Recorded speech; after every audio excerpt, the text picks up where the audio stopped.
Hola a todas las personas que nos ven en este canal, soy Jorge Quevedo. Vamos a continuar con la lectura de este libro de Zecharia Sitchin, El final de los tiempos. Estamos viendo entonces cómo los profetas del Antiguo Testamento hablan ya de la presencia de Nibiru, de su llegada a nuestro sistema solar, y lo nombran de diferentes maneras. Por ejemplo, el profeta Isaías, el profeta Amós y otros profetas nos mencionan y dan a entender que ellos leyeron ese texto antiguo escrito en la época de los sumerios, que hablaba de la creación de nuestro sistema solar, de la creación de nuestro planeta Tierra, como se lo habían explicado los Anunnaki a los terrestres. Conocían ese relato antiguo, porque lo mencionan en algunos de sus escritos. Por ejemplo, el profeta Isaías, en el capítulo 13, verso 10 al 13, dice: las estrellas, dice, nos presenta, lo llaman el día del Señor, que, como dice el profeta Amós, a mucha gente ignorante que hablaba de la llegada del día del Señor, que no habían leído esos textos antiguos, Amós le dice: ustedes están equivocados, el día del Señor no es lo que ustedes están pensando. Dice Amós en el capítulo 5, verso 18, ay de los que ansían el día del Señor, o sea, que llegue el día del Señor. Ay de los que ansían el día del Señor. ¿Qué creen que es ese día? Es tinieblas y no luz. Amós conocía el texto de la formación de nuestro sistema solar y cómo Nibiru entró a formar parte de la creación de la Tierra y la colisión con aquel planeta Tiamat. Y dice que medio siglo después que Amós hace esa crítica a esas personas que creían que el día del Señor era algo feliz y deseando que llegara por la ignorancia, ¿no? Medio siglo después, el profeta Isaías habla también del día del Señor y habla del diluvio. Dice: el Señor vino como una tempestad destructora de olas poderosas.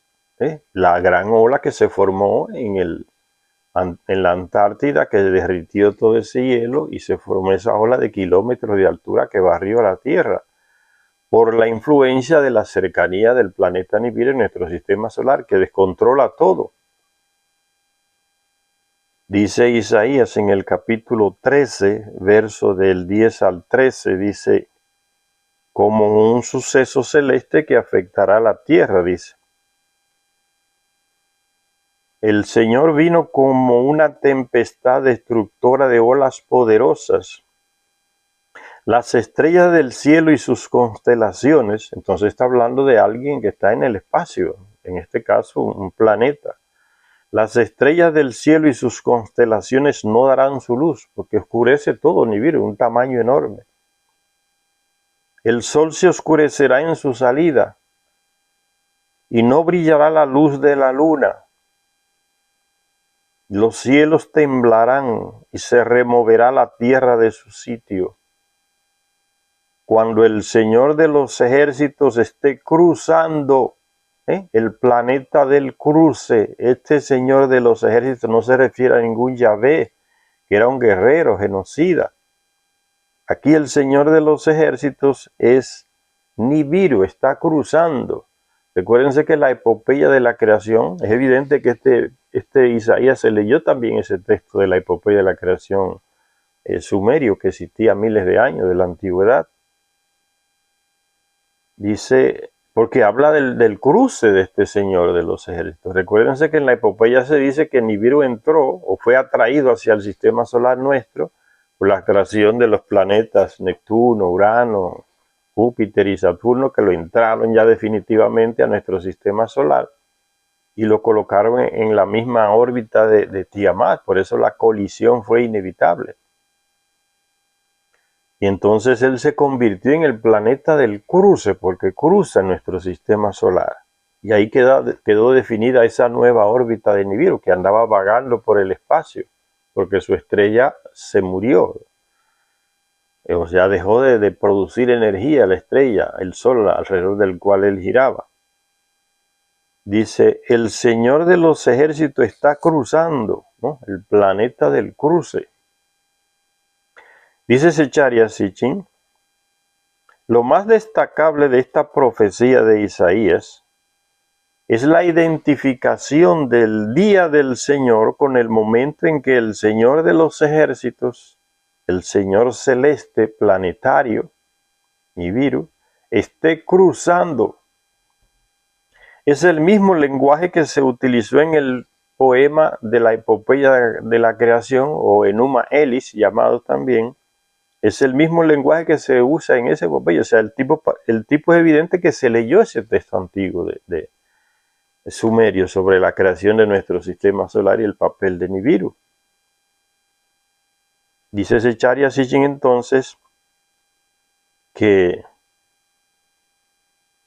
es el mismo lenguaje que se utilizó en el Enuma Elis cuando se explica cómo llegó a llamarse Nibiru, al invasor que combatió con Tiamat. El invasor porque es un planeta que llega desde el interior del espacio y es integrado y es capturado por nuestro Sol. Y ahí se integra nuestro sistema solar, por eso se le dice el intruso, ¿no? El que entra. Un planeta que llegó desde fuera, que no era de la familia del Sol, dice el poema Enuma Elis o Epopeya de la Creación. Dice, es el mismo lenguaje que se utilizó en el Enuma Elis cuando se explica cómo llegó a llamarse Nibiru, al invasor que combatió con Tiamat, la batalla celestial, el encontronazo de Nibiru y sus satélites con Tiamat y sus satélites. ¿Cómo llegó a llamarse Nibiru, que significa el cruce? Dice, cruzar será su nombre, así se le llama Nibiru en el poema ese de la creación, la epopeya de la creación o Enuma Elis. Cruzar será su nombre, ahí quedó definida su órbita. Después de Isaías, el profeta Oseas también anticipó el día del Señor como un día en que el cielo y la tierra se responderán, y día de fenómenos celestes que resonarán en la tierra, porque eso es evidentemente lo que produce Nibiru. Cada vez que entra en nuestro sistema solar controla todos los planetas, produce sequías, le quitó casi toda la atmósfera a Marte, ahora es pura tempestad de polvo. Entonces, siempre que cruza aquí hay algún problema en el sistema solar, porque es un planeta demasiado grande. Pasa en nuestro sistema solar cada 3.600 años. Por eso hay generaciones de terrestres que no lo ven nunca. Pero los Anunnaki les informaron a los sumerios que sí, que pasa aquí cada 3.600 años, y en la época de los Anunnaki en Sumeria pasó y produjo el diluvio que arrasó prácticamente con toda la humanidad. Sobrevivieron muchos terrestres, pero arrasó con todo. Tuvo que recomenzar todo. Y gracias a la ayuda de los Anunnaki, el planeta arrancó de nuevo, porque ellos, sobre todo Enki y Ninmah, guardaron plantas, ADN de plantas, de animales, y todo se repobló después del diluvio, con lo que había antes. Entonces Isaías también menciona ese planeta, el día del Señor es Nibiru. A medida que examinamos los profetas cronológicamente, descubrimos que en el siglo VII a.C., los pronunciamientos proféticos se hicieron más urgentes y más explícitos, o sea, más claros. El día del Señor será un día de juicio sobre las naciones. Ahí el profeta está moralizando ese día, ¿no? Israel incluida, pero principalmente sobre Asiria, por lo que ha hecho, y sobre Babilonia, por lo que hará, y el día se aproxima, está cerca. O sea, los profetas también analizan todo el contexto geopolítico de esa región y ven los abusos que cometen los imperios, ¿no? Conquistando. Cuando se dice conquistando es una manera diplomática de disfrazar las matanzas, ¿no? De niños, mujeres y hombres, arrasar territorios a fuego, espada, para expandir sus dominios. Eso es lo que han hecho los imperios a través de la historia hasta el día de hoy. Estados Unidos, lo que está haciendo Israel en Gaza, arrasando con territorio, matando mujeres, niños, hombres inocentes, civiles, todo el mundo, arrasar con todo y plantar en los territorios otras comunidades, otras personas. O sea, los profetas critican esa actitud de los imperios. Y entonces por eso Israel hacía eso también en nombre de Yahvé, arrasar con pueblos enteros, matar a todo el mundo, mujeres, niños, hombres, viejos, animales, todo. O sea, es la misma práctica de la mentalidad imperialista que quiere expandirse, matando, llenando el territorio de sangre inocente, la mayoría. Entonces el profeta critica esa actitud, por ejemplo, critica lo que le viene encima a esos imperios, a Asiria, y al mismo Israel que practicaba en nombre de Yahvé todos esos asesinatos y esas masacres, esos genocidios. Dice, el día del Señor será un día de juicio sobre las naciones, Israel incluida, pero principalmente sobre Asiria, por lo que ha hecho, y sobre Babilonia también por lo que hará. Y el día se aproxima, está cerca. Dice el profeta Sofonías, que corresponde a ese grupo de profetas menores. Los profetas mayores en el Antiguo Testamento son Isaías, Jeremías y Ezequiel, y los otros se le llaman profetas menores. Dice Sofonías, el profeta Sofonías, capítulo 1, verso 14 al 15, dice, el gran día del Señor se aproxima. Está hablando del planeta Nibiru. El gran día del Señor se aproxima, está cerca. El ruido del día del Señor se apresura. Día de ira, el día aquel. Día de angustia y de aprieto. Día de devastación y desolación, día de tinieblas y de oscuridad, día de nublado y densa niebla. Está relatando exactamente lo que los textos sumerios narran de cómo fue el diluvio. Se oscureció todo, tormentas y rayos y desespero, y llegó agua y agarró a la gente desprevenido, porque el Nil prohibió avisarle a los terrestres que llegaba el diluvio. Entonces, aunque muchos se salvaron yéndose a la montaña más alta en distintos lugares del planeta, aquí en América, en los Andes también, la mayoría fue ahogada y todo estaba oscuro, no se podía ver a nadie en la propia casa, fue una oscuridad total. O sea, las nubes cubrieron el sol que iluminaba el planeta. Entonces, en esa situación desesperante, angustiosa, fue que llegó la barrida de esa ola enorme desde el sur hacia el norte del planeta. Entonces el día del Señor, o sea, esta gente, el profeta, como ya les dije, son intelectuales que leen el contexto, leen documentos antiguos, están informados de la historia y ven que las cosas se pueden repetir si siguen un ritmo, como el anterior, como el ritmo pasado, va a repetirse todo. Y lo que dicen los profetas es simplemente una repetición de lo que ya dijo Enki en su libro Perdidos de Enki, ¿no? En el pasado está el presente y el futuro. Se va repitiendo, es como un ciclo. Entonces Sofonías habla de ese día también. Se nota que leyó el texto en Numa Elis sobre la batalla celestial y sus consecuencias aquí en el planeta. Dice Sofonías, entonces, el ruido del día del Señor se apresura.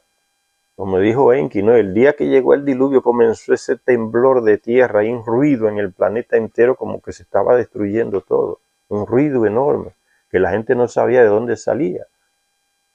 El ruido del día del Señor se apresura, día de ira, el día aquel, día de angustia y de aprieto, día de devastación y desolación, día de tinieblas y de oscuridad, día de nublado y densa niebla.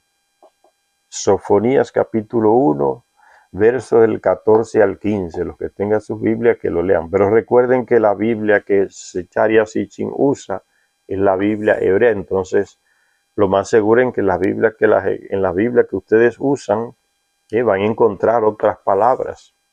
Porque son Biblias manipuladas, interpretadas, ¿no?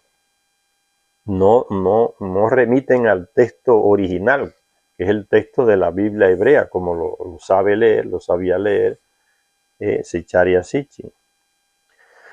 Sigue diciendo Sitchin, justo antes del 600 antes de Cristo, el profeta Habacuc, otro de los profetas menores, oraba al Dios que llegará en los próximos años, entre comillas, Dios que llegará en los próximos años. A ese Dios le oraba Habacuc. Pensaban que iba a llegar el planeta de nuevo. Habacuc oraba al Dios que llegará en los próximos años y que mostrará misericordia a pesar de su cólera. Habacuc describió al esperado Señor Celeste como un planeta radiante. Es lo que es Nibiru, un planeta radiante. Del mismo modo, recuérdense que lo representaban como una cruz brillante en el cielo, las representaciones más antiguas de Nibiru. El planeta radiante, del mismo modo en que se representaba Nibiru en Sumeria y Akkad, miles de años antes. Y aparecerá, decía el profeta Habacuc, por los cielos del sur. Sabía astronomía este hombre, sabía por dónde iba a aparecer el planeta Nibiru, o sea, tenía información astronómica. Por eso le dije, los profetas eran gente estudiada, intelectuales, sabían el contexto político, militar, civil, de los países, de las regiones donde estaban. Por eso podían leer los signos, las señales, como un análisis geopolítico, como un hombre que lee muchísimo y te hace una historia y te da detalles que tú ni te imaginabas que existían, porque nunca te lo habían dado en los libros de historia de tu propio país. Esta gente lee mucho, se enteran mucho del material histórico que está guardado y por eso pueden predecir lo que va a llegar. Fíjense, como dice el profeta Habacuc, el Señor vendrá del sur, cubiertos están los cielos con su halo, su esplendor llena la tierra, sus rayos resplandecen, allí se oculta su poder. Delante de él marcha la palabra, chispas emanan de debajo, se detiene para medir la tierra, se le ve y las naciones tiemblan.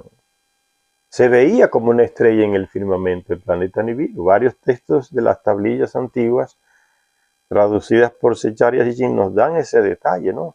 La gente veía arando en los campos la estrella brillante ya en el cielo. Los Anunnaki les enseñaron al terrestre a descubrir cuál era Nibiru en la época en que pasaba por aquí, por nuestro sistema solar, entre Marte y Júpiter.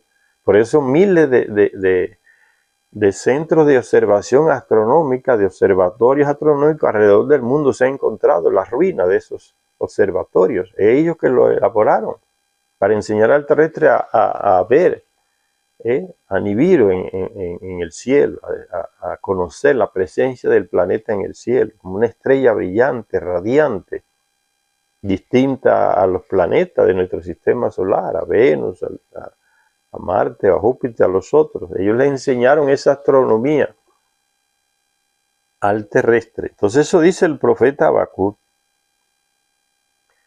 Y sigue diciendo Sitchin, la urgencia de los profetas se incrementa a inicio del siglo VI antes de Cristo.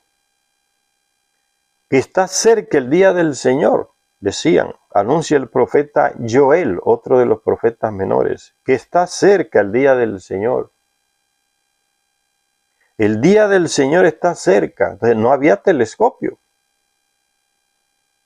Las informaciones de estos profetas salen de la lectura de textos antiquísimos de los sumerios, textos que los Anunnaki le habían enseñado a los sumerios y que existían. Entonces de ahí le viene el conocimiento a esta gente para hablar de lo que están hablando. Va a salir por el sur del planeta la presencia de ese Señor de los ejércitos. Sus rayos resplandecen, ¿no? ¿Recuerdan? El disco alado como un rayo, como con alas. Y como lo define Enki, que vino desde allá, ¿no? Es un planeta radiante, mucha energía, que desprende mucha energía, ¿eh? Brillante. Dice, la urgencia de los profetas se incrementa hacia inicio del siglo VI antes de Cristo. Está cerca el día del Señor, anuncia el profeta Joel. El día del Señor está cerca, declara el profeta Abdías, hacia el 570 antes de Cristo.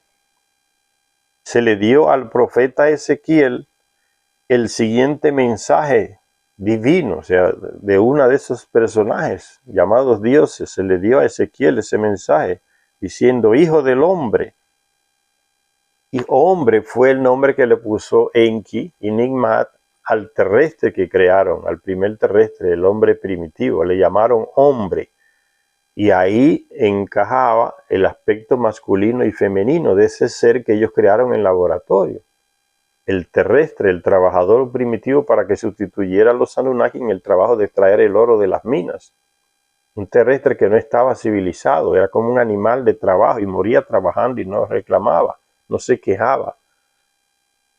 Se le llamó hombre, ellos le llamaban hombre, este ser de la tierra, del planeta que hemos creado, lo llamaremos hombre. Que no había esa connotación machista. Hombre es el nombre del ser que es masculino y femenino. Por eso le dice el profeta,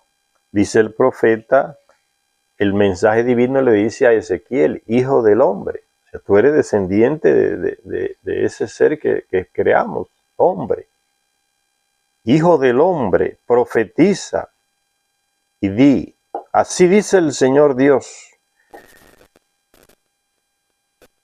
Geman y lamentense por el día aquel, porque es terrible, tú no sabes qué consecuencia, puede ser sequía de miles de años, puede ser inundaciones por años, una miseria horrible, una falta de alimento, que eso pasó cada vez que pasaba Nibiru, la humanidad experimentó esos cambios. Llegó a un extremo, dice el libro de Enki, en que una época estaba tan difícil, tan dura, de sequía, falta de agua, falta de carne, falta de ganado, falta de alimento que no lo producía por la cercanía de Nibiru, la influencia en el planeta, que mucha gente llegó hasta comerse a sus propios hijos y a sus hijas. Una miseria enorme, lo dice Enki, ¿no? Una época en que el terrestre pasó una dificultad enorme. La presencia de ese Señor celestial en nuestro sistema solar le secó a Marte. Lo dejó casi sin atmósfera, una atmósfera muy débil, pura tempestad de polvo, en donde ya se hace imposible la vida. Eso lo experimentaron los Anunnaki que estaban allá en la estación de Marte. Entonces el profeta Díaz dice eso, hace esa referencia, no, hijo de hombre. Y ese mensaje divino se le dice a Ezequiel, hijo del hombre, profetiza y di, así dice el Señor Dios. Geman y lamentense por el día aquel, porque está cercano el día del Señor, que parece que se esperaba la presencia del planeta en esa época. Ezequiel estaba entonces lejos de Jerusalén, exiliado, junto con otros líderes judíos, y que fueron exiliados por el rey babilonio Nabucodonosor. Ven, Nabucodonosor tiene el nombre de Nabu, el hijo de Marduk, que reinaba ahí en Babilonia, Marduk. Entonces muchos reyes tomaban esos nombres para honrar a ese dios. Nabu era hijo de una terrestre. La primera mujer terrestre que se casa con un príncipe Anunnaki fue Sarpanit, la madre de Nabu. Y fue tomada como esposa por ese príncipe Anunnaki, Marduk, que vino de Nibiru, hijo de Enki. Entonces Nabu es hijo de Enki. Por eso muchos nombres en honor a él se ponían el nombre de él en sus propios nombres personales, ¿no? Nabucodonosor, Nabu-Nait, Nabopolassar, ya son nombres de reyes babilonios para honrar a ese hijo de Marduk. Ezequiel estaba entonces lejos de Jerusalén, exiliado junto con otros líderes judíos por el rey babilonio Nabucodonosor.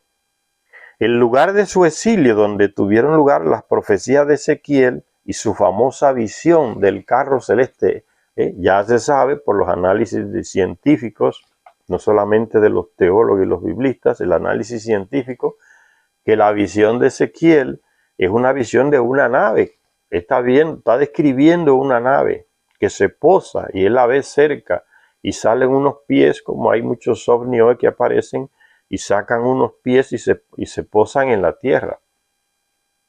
Eso era, y anteriormente en los textos de que se le daban, en los estudios bíblicos, se le decían a la gente que era que Ezequiel estaba como medio esquizofrénico, o sea que estaba medio loco. Y así de clase, porque los biblistas no quieren aceptar eso de naves terrestres, naves extraterrestres, ¿eh? Y entonces le cambian todas las palabras, pero si Charles dice, no, el texto original hebreo en que está escrito la Biblia, el Antiguo Testamento dice claramente la palabra y hace referencia a una nave, a un objeto material. Cuando en el Sinaí se le muestra a Moisés, no, dicen los manipuladores en la Biblia, cambian a la palabra y dicen, se le mostró la gloria del Señor. Se dicen, no, es que el original no dice gloria del Señor. El texto original hebreo dice el kabot, que hace referencia a un objeto material, es una nave. Uno de estos señores Anunnaki, llamado Yahvé, se le aparece en su nave, por eso le dice a Moisés, escóndete detrás de una piedra, porque la radiación de la nave lo puede matar. Escóndete detrás de una piedra, que yo voy a pasar, y tú vas a ver mi gloria, esa es mi nave. Entonces a Ezequiel se le da esa visión, él ve una de esas naves también, y la describe. Entonces no era que estaba loco, esquizofrénico, como decían muchos biblistas. Ya dejaron esa prédica, pero todavía muchos la sostienen, ¿no? Ahora los analistas científicos dicen, no, este hombre está definiendo claramente una nave que se posa cerca de él, y él la ve, que tiene como pies que salen desde abajo para posarse en el terreno. Ahí dice, la visión del carro celeste de Ezequiel. Carro celeste es un tipo de nave de los Anunnaki. Estando a orillas del río Jabur, ahí en lo que hoy es Harán, en la antigua Harán, que está en el sur de Turquía hoy. Y ese río todavía está, el río Jabur, con otro nombre. Estaba Ezequiel a orillas del río Jabur, en la región de Harán. Y no es por casualidad que estuviera allí, pues la conclusión de la saga del Día del Señor y de Asiria y de Babilonia se iba a representar allí donde comenzó el viaje de Abraham. Abraham fue llamado desde el sur de Irak, y en Ur estaba, para que fuera a Harán, en una misión militar. Y yo les decía que Harán fue una copia que construyó Nagnar Sin, que era el jefe allá en Ur. Ese Anunnaki, Nagnar Sin, el primer hijo que le nació a Enlil aquí en la tierra. Nagnar Sin mandó a construir Harán como una copia de Ur en el sur. Entonces por eso, y el padre de Abraham era servidor del padre de Nagnar Sin, allá en Mesopotamia, en Nippur. La familia se traslada a Ur para seguir el servicio sacerdotal, una familia al servicio de la residencia de los Anunnaki, o templo, como le decían los terrestres. Y desde ahí entonces se envía a Abraham para que suba al norte a Harán, a la segunda Ur. Ahí se le entrena militarmente con los hititas y se le prepara para una misión militar que era defender el espacio puerto descendiendo hacia la península del Sinaí. Entonces sigue diciendo Sitchin, mientras los profetas hebreos predecían la oscuridad a mediodía, se oscureció todo, el día del diluvio. Y cuando llega a Nibiru también suceden esos fenómenos naturales. Eclipse de sol, oscuridad, lluvia, tormentas, terremotos, temblores de tierra, como decimos, avalanchas, sequía, toda una locura se convierte. Mientras los profetas hebreos predecían la oscuridad a mediodía, eso no es nada extraño. ¿Cuántas veces no hemos visto ya muchas personas? Yo le he visto un eclipse de sol a mediodía. Es una locura. Se le descontrola el sentido de orientación de los animales. Yo pasé un eclipse de sol de 3 minutos en una isla del Caribe. A mediodía se oscureció todo. Todo el mundo salió en la calle para ver y cómo los pájaros estaban locos porque se fueron todos a dormir como que era ya de noche. Y una gritadera y una corredera de animales que iban a dormir. Y al minuto ya pasó de nuevo la oscuridad total. Es un fenómeno que viene pasando desde que el planeta fue formado y muchos terrestres lo ven y lo narran, muchos con miedo, otros con terror, y muchos por desconocimiento se le atribuyen a causas distintas, pero es un eclipse de sol. Hoy ya sabemos qué es eso. Días de oscuridad. La oscuridad a mediodía, ¿ves? Fue igual, a mediodía sucedió. Mientras los profetas hebreos predecían la oscuridad al mediodía, es un eclipse que viene. ¿Qué pasaba en las otras naciones que esperaban el retorno de Nibiru? A juzgar por sus registros escritos y por sus imágenes talladas, estaban esperando la resolución de los conflictos de los dioses, momentos más benévolos para la humanidad. ¿Ve? Hay distintas maneras de esperar ese día. Momentos más benévolos para la humanidad y una gran teofanía, una gran demostración o aparición de esos señores, de esa gente, de esa raza de personas que llegaban con sus naves y se mostraban. El terrestre deseaba ver esa presencia de ellos otra vez porque le traía muchos beneficios al terrestre, la presencia de los Anunnaki en sus lugares, en sus ciudades. Por eso antiguamente los reyes se mataban en reconstruir los templos, o sea, la residencia de esa gente, para que ellos volvieran a vivir a esa ciudad, porque le era garantía de prosperidad con el conocimiento de esta gente, la tecnología que tenían o que tienen, el terrestre prosperaba, tenían las armas, tecnología más avanzada para defender el reino. Entonces había una prosperidad en toda la población, por eso la ansiedad, la esperanza de que esa gente volviera y se establecieran de nuevo. ¿Cuándo volverán? ¿Cuándo volverán aquí? ¿Cuándo llegará la prosperidad? Y pedían que volvieran. Era una expectativa siempre en la cabeza del terrestre, la llegada y la vuelta de esos. Y eso aquí lo encontramos en América Latina. Y los incas, los mayas esperaban, porque habían tenido el contacto con esa gente también, aquí en América. Fueron ellos que construyeron las grandes civilizaciones, enseñaron al terrestre. Entonces se esperaba esa vuelta. Uno de ellos dijo, no, yo vuelvo. Quetzalcóatl, que era el hijo de Enki.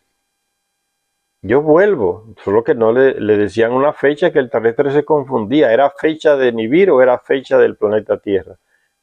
Y la gente se confundía, por eso el rey de México le envía, Moctezuma era el nombre, le envía presentes, regalos a Cortés,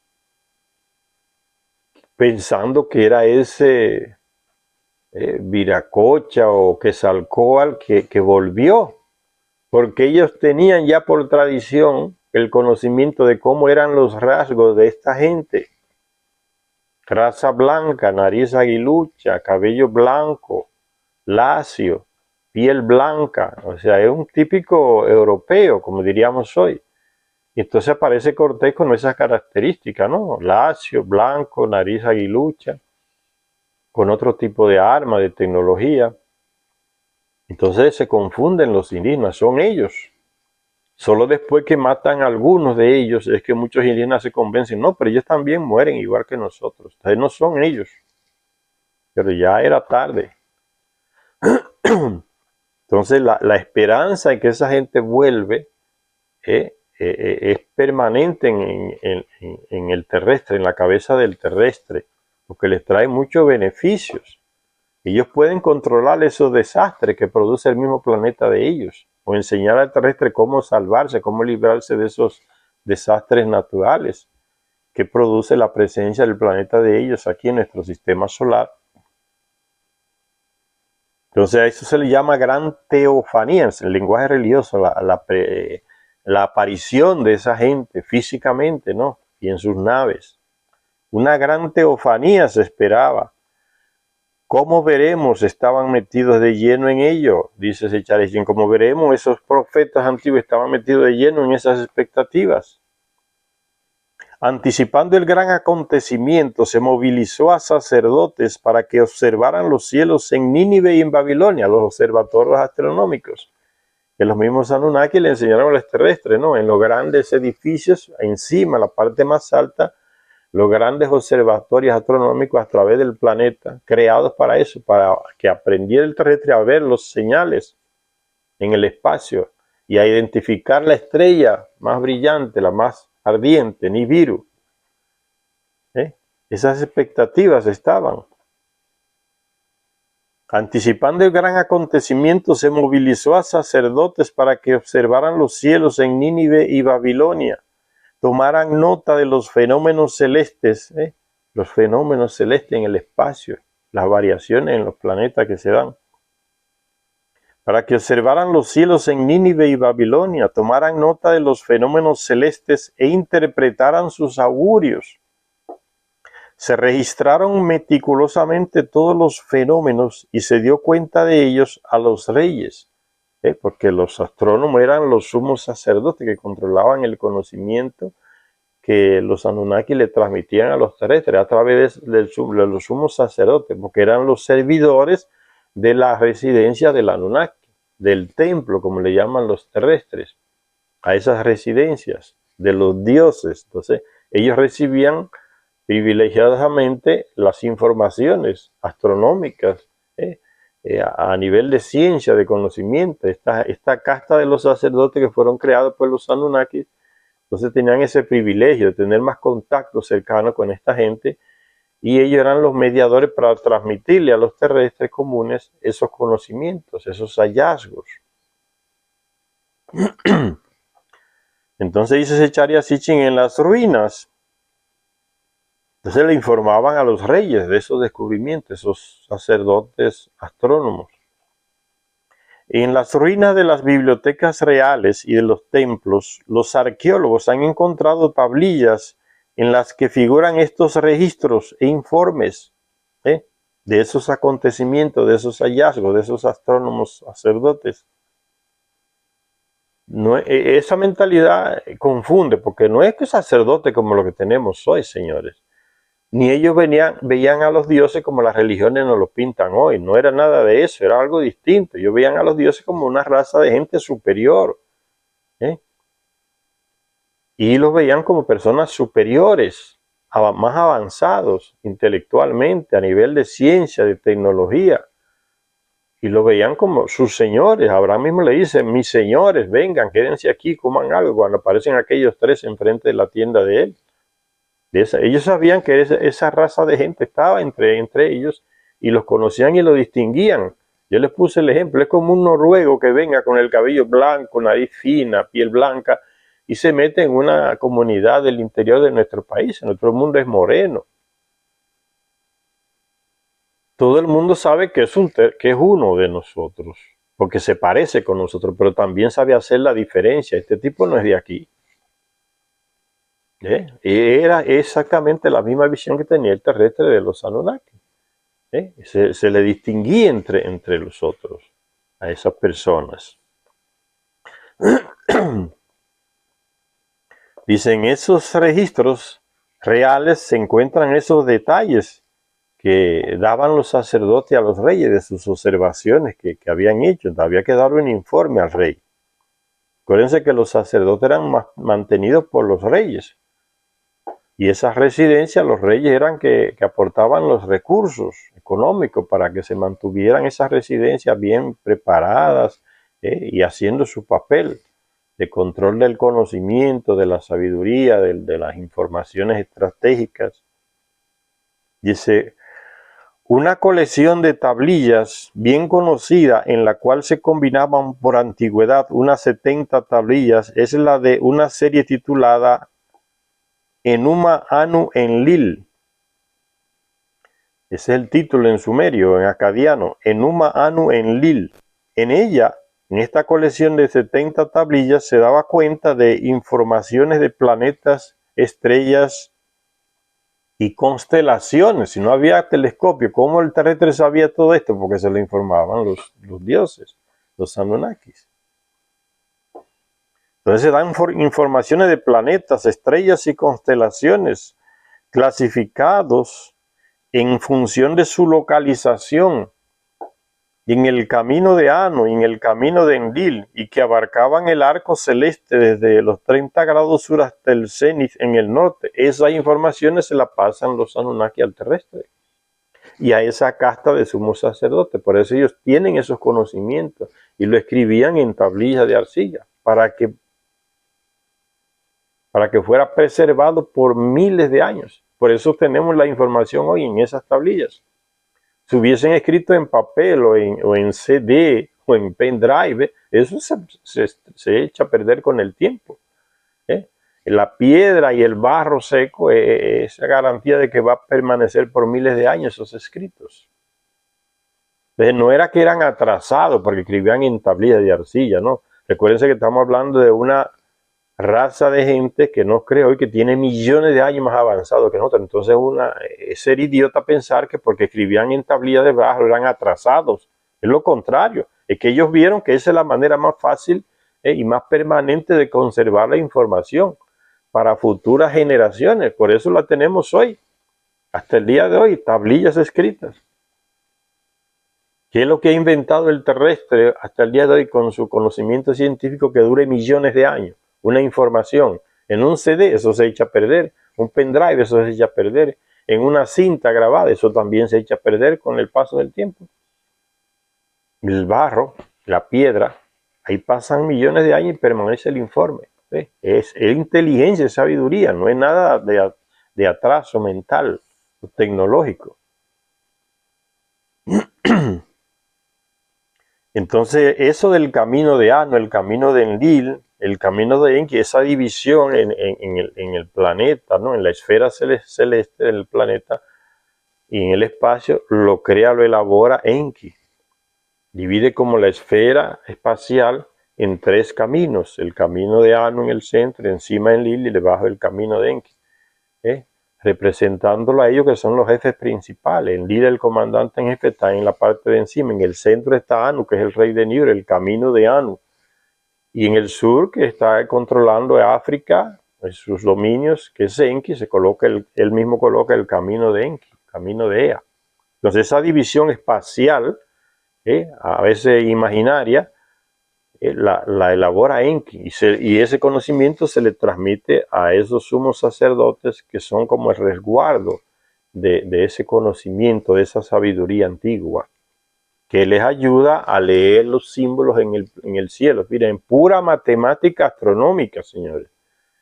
No es viendo con espejitos como hoy, es pura matemática astronómica que muchos terrestres la han aplicado para descubrir planetas en el espacio y características de esos planetas, utilizando la matemática, por eso se le llamaba la matemática sagrada, la astronomía sagrada, porque fueron esta gente que nos enseñaron al terrestre matemáticamente cómo descubrir un planeta y las características de ese planeta.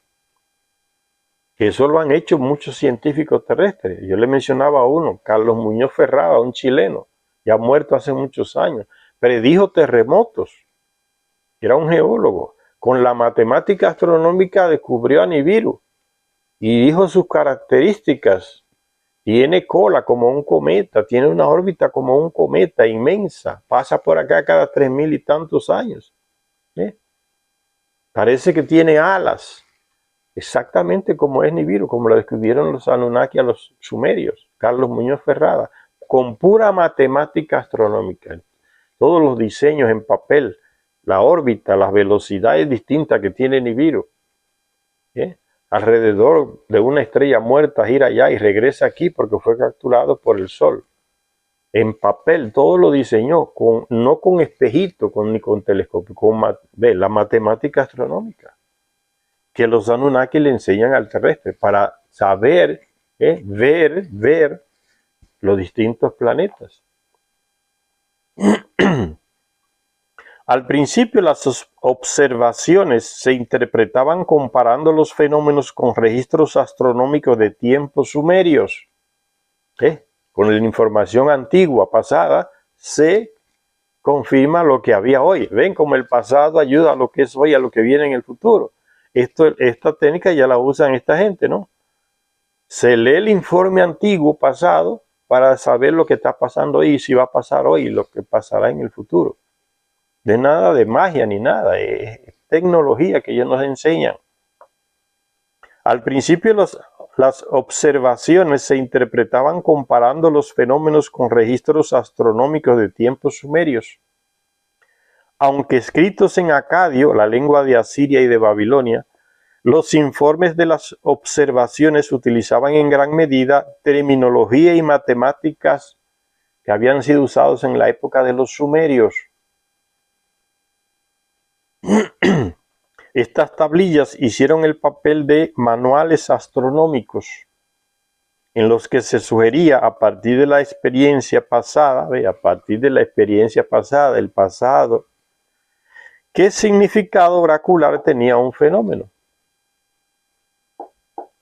Dice un texto antiguo, cuando la luna no se vea en su tiempo calculado, ya sabían calcular en qué tiempo era que aparecía la luna llena, la luna media luna o luna creciente. Todas esas informaciones se las pasaron los Anunnaki al terrestre y el terrestre aprendió y desarrolló esa información astronómica, los cambios en la luna. Cuando la luna no se vea en su tiempo calculado, una poderosa ciudad será invadida.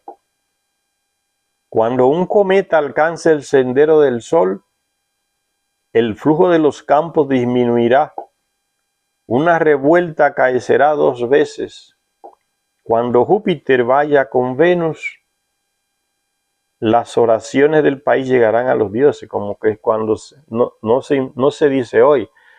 En tal época va a haber una alineación de los planetas y todo el mundo, los que tienen telescopio, enfocan. La NASA informa a los que tienen esa tecnología, rusos, chinos, lo que sea, informa. Va a haber una alineación planetaria, están todos como alineados en el espacio. Eso era lo mismo. Alineación de los planetas. Cuando Júpiter vaya con Venus, las oraciones del país llegarán a los dioses. Con el transcurso del tiempo, los informes de las observaciones iban cada vez más acompañados con las propias interpretaciones de los sacerdotes de augurios. En la noche, Saturno se acercó a la luna. Esa es la visión que se tiene desde la Tierra, como que Saturno se está acercando a la luna. En la noche Saturno se acercó a la luna. Saturno es un planeta del Sol. Este es el significado, es favorable para el rey. Este notable cambio supuso también que se le prestara una atención particular a los eclipses. Existe una tablilla, ahora en el Museo Británico, tenía que ser allá, ¿no? Los ladrones de la arqueología, europeos y estadounidenses, siempre el mismo show, el mismo tema. ¿Dónde están las arqueologías de los países de Oriente? En Londres, en Alemania, en Estados Unidos, los ladrones de siempre de arqueología. Allá está, en el Museo Británico, en la que se relacionan varias columnas de números que servían para predecir los eclipses de luna hasta con 50 años de antelación. Y hoy tenemos esa tecnología. En tal tiempo habrá un eclipse de sol. De aquí a 75 años pasará de nuevo tal cometa por nuestro sistema solar. Ya todo eso se sabe hoy por el almacenamiento de conocimiento pasado que se tienen hoy. Las investigaciones modernas han llegado a la conclusión de que el cambio al nuevo estilo de astronomía tópica tuvo lugar en el siglo VIII a.C. cuando tras un periodo de trastornos y agitaciones reales en Babilonia y Asiria, los destinos de los dos países se pusieron en las fuertes manos de Tiglat-Pileser III, aquel rey, en el año 745 hasta el año 727 a.C. Reinó en Asiria, Tiglat-Pileser III. Y del rey Nabonazar, ven, otro rey con el nombre de Nabo, el hijo de Marduk, Nabonazar, que significa protegido de Nabu. Fue aclamado ya en la antigüedad como innovador e impulsor en el campo de la astronomía. Ese Nabu, que todavía hay estatuas de él ahí en algún museo de Irak, que si no se las robaron los estadounidenses cuando se metieron allá de que a derrubar a Saddam Hussein. Hay estatuas de Nabu, o tienen que estar en Estados Unidos, en alguno de esos ladrones, Londres o Francia, que se llevan todas esas estatuas. No se han llevado las pirámides porque no las pueden transportar. Pero ese Nabu tiene estatuas ya, todavía están las estatuas de Nabu, se le ve el rostro a él. Y fíjense cómo ese Nabu, siendo hijo de una terrestre, Sarpanit, de ahí de Mesopotamia, de una ciudad de Mesopotamia, con Marduk, un príncipe de Nibiru, que vino aquí a la tierra, ese Nabu heredó parte del ciclo vital de su padre, Marduk. Entonces duró miles de años, Nabu. Por eso se le menciona en muchos textos actuando. Porque a mezclarse con él, a mezclarse el terrestre con el Anunnaki directamente, ¿no? Mi padre es Anunnaki o mi madre es Anunnaki, la genética se le altera. Tiende a vivir más años porque tiene una genética muy cercana al Anunnaki, que tiene un ciclo de vida distinto a nosotros, de miles de años, ¿no? Por causa que su ciclo de vida está asociado a la órbita inmensa de Nibiru. Y es eso lo que quiere conseguir aquel rey, ahí de la ciudad mesopotámica de Erech, llamado Gilgamesh, que fue 2 veces, fue al Sinaí donde estaba el espacio puerto y fue a la plataforma de lanzamiento en los montes del Líbano, procurando una nave para ir a Nibiru.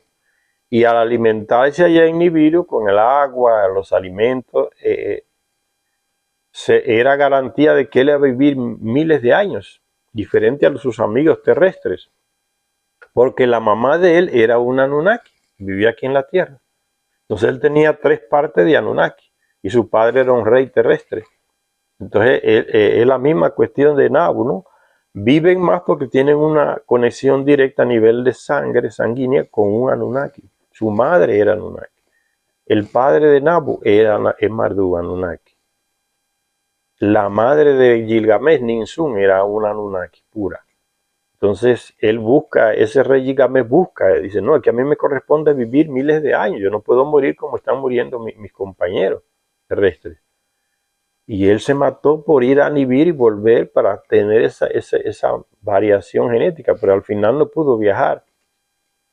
Y terminó muriendo, sí, vivió muchísimos años, pero murió como un terrestre, aquí no pudo alargar su existencia como él quería. Él pensaba que era vida eterna, ¿no? Dice, las investigaciones modernas hablan de ese rey, de cómo los destinos de esos 2 pueblos, de Babilonia y de Asiria, se pusieron en las manos del rey Tiglat-Pileser III en Asiria y de Nabonazar en Babilonia. Nabonazar, que significa protegido de Nabu, fue aclamado ya en la antigüedad como innovador e impulsor en el campo de la astronomía. Este rey se interesaba por esos conocimientos astronómicos y le dio un avance grande. Ustedes ven la ventaja de tener un rey, un gobernante intelectual, bien preparado a todos los niveles, que ninguna rama del saber humano se le escapa. Es una bendición para un país, un rey bien instruido, contrario a lo que es un rey burro, que solo sabe robar con sus compañeros. Antes de llegar a gobernar ya tienen un plan de cómo van a robar y a librarse de la justicia. Es el primer plano que hacen. No se lo dicen a nadie, pero de que llegan al poder lo practican de una vez. Entonces, son reyes que dejan que otros países se roben la arqueología porque no saben ni pío de arqueología de su propia historia, de su propio país. Se los regalan a otros países la arqueología, que se los lleven y no saben que están entregando su pasado, que le puede ayudar a iluminar su presente y su futuro. Se deja que se lo lleven. ¿Quiénes se lo llevan? Los estadounidenses, los europeos, los que siempre se roban esas cosas. Entonces este rey Nabonazar tenía conocimientos astronómicos y fue un gran impulsor a nivel de la astronomía. Una de sus primeras acciones fue la de reparar y restaurar el templo de Shamash en Sicpar. Shamash era hijo de Enlil. No, de Enlil no, del primer hijo de Enlil aquí en la tierra, llamado Nannar, el brillante. Entonces, ese Utu fue en los primeros, junto con su hermana gemela Inanna, o Ishtar en otros lenguajes, fueron los dos gemelos que le nacieron a Nannar Sin, el primer hijo de Enlil aquí en la tierra. Entonces, Shamash se le llama así, o Shamash. Dice Sicharia Sitchin, una de sus primeras acciones de este Nabonazar fue la de reparar y restaurar el templo de Shamash en la ciudad de Sicpar, ahí en Mesopotamia. Está hablando de la ciudad de Sicpar, que fue restaurada en el mismo lugar donde estaba la Sicpar antigua antes del diluvio.